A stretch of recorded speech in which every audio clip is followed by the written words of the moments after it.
আমার প্রিয়জনেরা, আপনারা কেমন আছেন? আপনারা কি ভালো আছেন? আপনারা কি আনন্দে, খুশিতে এবং সাহসের সঙ্গে আছেন? প্রভু আপনার সাথে কথা বলছেন।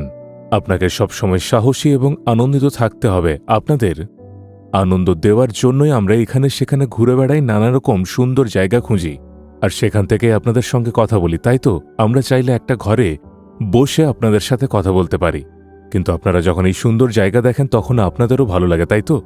এই জায়গাটি কি দেখতে পাচ্ছেন? আমার পিছনে একটা জলপ্রপাত রয়েছে, দেখতে পাচ্ছেন? ভালো করে দেখুন, ওটা একটা জলপ্রপাত। আপনারা হয়তো ভাবছেন এটা কোন পাহাড়, এই জলপ্রপাতটাই বা কোথায়? এটা আল্পস পর্বতমালা, ইউরোপের আল্পস পর্বতমালা। এটা এক বিশাল দীর্ঘ পর্বতশ্রেণী, আর এটি অস্ট্রিয়া নামে একটি দেশ। দেখুন, এখান দিয়ে একটি নদী বয়ে যাচ্ছে। জলের বয়ে যাওয়ার শব্দ কি শুনতে পাচ্ছেন?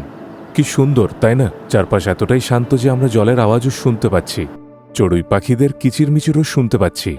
ওখান থেকে জল নিচে নেমে আসছে, দেখতে কতই না মনোরম। এই দৃশ্য দেখলে আমাদের হৃদয়ে আনন্দ আর উল্লাস জেগে ওঠে।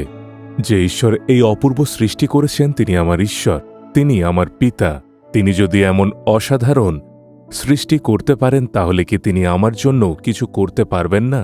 আপনার এমন বিশ্বাস থাকতে হবে। কিন্তু প্রভু আপনাকে একটি পরামর্শ দিচ্ছেন।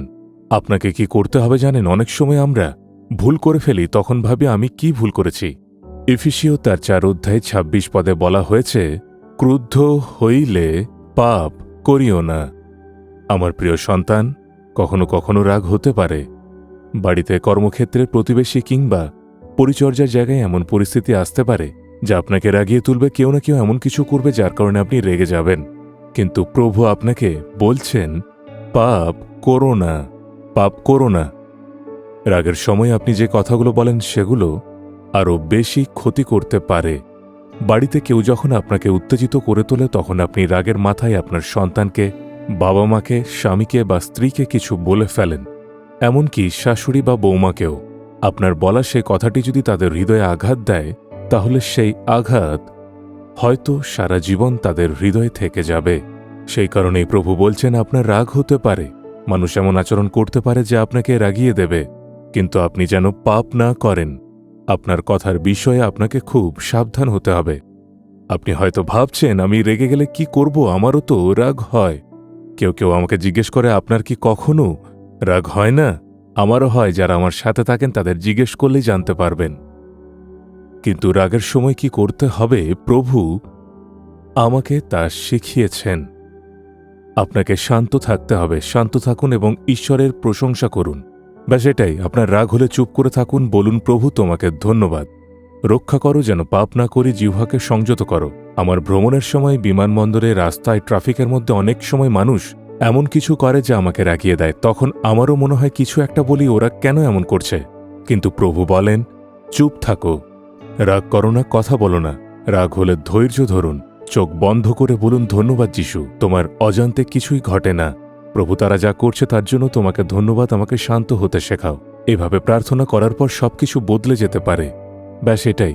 আপনার বাড়িতেও যদি স্ত্রী, স্বামী, সন্তান, বাবা মা, শাশুড়ি কিংবা বৌমার উপর রাগ হয়, অথবা কর্মক্ষেত্রে আপনার সহকর্মীদের উপর রাগ হয়, তারা ঠিকমতো কাজ করতে পারছে না বলে আপনার রাগ হতে পারে, এই ধরনের পরিস্থিতিতে কি করবেন? কিছু কিছু ক্ষেত্রে আপনি দৃঢ়ভাবে কথা বলতে পারেন। এটা ভুল নয়।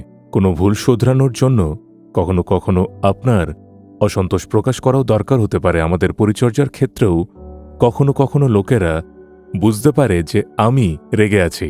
তারা বলেন, ভাই রেগে আছেন? সেই সময় আমি চুপ হয়ে যাই। রাগের মাথায় বোকাঝোকা করা কিংবা কথা বলা উচিত নয়, কারণ তাতে অন্যের হৃদয়ে আঘাত লাগতে পারে। আমরা যদি চুপ করে থাকি তাহলে তারা বুঝতে পারবে যে আমরা রেগে আছি, আর তারা নিজেদের ভুল শুধরে নেওয়ার চেষ্টা করবে।